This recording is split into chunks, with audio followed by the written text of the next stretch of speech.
നമസ്കാരം. സഹ്യ ന്യൂസിലേക്ക് സ്വാഗതം. സംസ്ഥാനത്ത് വീണ്ടും അമീബിക് മസ്തിഷ്ക ജ്വരം ബാധിച്ച മരണം റിപ്പോർട്ട് ചെയ്തിരിക്കുകയാണ്. കണ്ണൂർ തോട്ടടയിലെ രാകേഷ് ബാബുവിന്റെയും ധന്യ രാകേഷിന്റെയും മകൾ ദക്ഷിണയ്ക്കാണ് രോഗം സ്ഥിരീകരിച്ചത്. 13-കാരിയായ ദക്ഷിണ ജൂൺ 12-നാണ് ചികിത്സയിലിരിക്കെ മരണപ്പെട്ടത്. തലവേദനയും ഛർദിയും ബാധിച്ചാണ് ആശുപത്രിയിൽ ചികിത്സ തേടിയെത്തിയത്. സ്കൂളിൽ നിന്ന് മൂന്നാറിലേക്ക് പഠനയാത്ര പോകവെ പൂളിൽ കുളിച്ചതിലൂടെയാണ് അണുബാധ ശരീരത്തിലെത്തിയതെന്നാണ് പ്രാഥമിക നിഗമനം. പൂളിൽ കുളിച്ച 3.5 മാസം കഴിഞ്ഞാണ് കുട്ടിയിൽ രോഗലക്ഷണങ്ങൾ പ്രകടമായത്.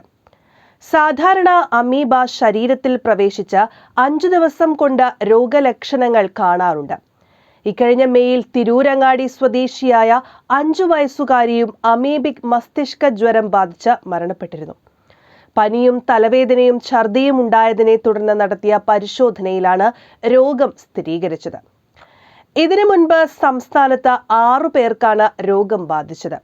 2016-ൽ ആലപ്പുഴയിലാണ് ഒരു കുട്ടിക്ക് ആദ്യമായി രോഗം റിപ്പോർട്ട് ചെയ്തത്. 2019-ൽ മലപ്പുറത്തും 2020-ൽ മലപ്പുറത്തും കോഴിക്കോടും 2022-ൽ തൃശൂരിലും 2023-ൽ ആലപ്പുഴയിലും ഓരോ കുട്ടിക്കു വീതം രോഗം ബാധിച്ചു. വളരെ വിരളമായി 10,000-ൽ ഒരാൾക്ക് ബാധിക്കുന്ന രോഗമാണ് amoebic meningo encephalitis. Naegleria fowleri എന്ന അമീബ വിഭാഗത്തിൽപ്പെട്ട രോഗാണു തലച്ചോറിനെ ബാധിക്കുമ്പോഴാണ് രോഗം ഉണ്ടാകുന്നത്. ഈ രോഗം മനുഷ്യരിൽ നിന്നും മനുഷ്യരിലേക്ക് പകരില്ല. കെട്ടിക്കിടക്കുന്ന വെള്ളത്തിൽ ജീവിക്കുന്ന അമീബ മൂക്കിലെ നേർത്ത തൊലിയിലൂടെ മനുഷ്യ ശരീരത്തിൽ കടക്കുകയും തലച്ചോറിനെ ഗുരുതരമായി ബാധിക്കുന്ന മസ്തിഷ്ക ജ്വരം ഉണ്ടാക്കുകയുമാണ് ചെയ്യുന്നത്. ജലത്തിൽ സ്വതന്ത്രമായി ജീവിക്കുന്ന അമീബ ഒഴുക്കില്ലാത്ത ജലാശയങ്ങളിലാണ് പൊതുവെ കാണുന്നത്.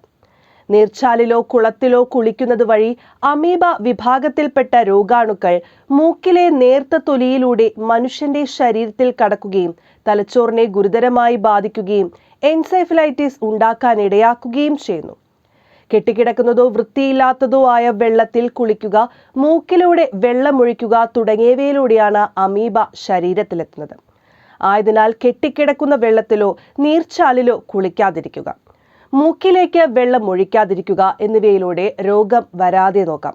ശരിയായ രീതിയിൽ ക്ലോറിനേറ്റ് ചെയ്ത നീന്തൽ കുളങ്ങളിൽ കുട്ടികൾ കുളിക്കുന്നതുകൊണ്ട് പ്രശ്നമില്ല. News desk, Sahya news.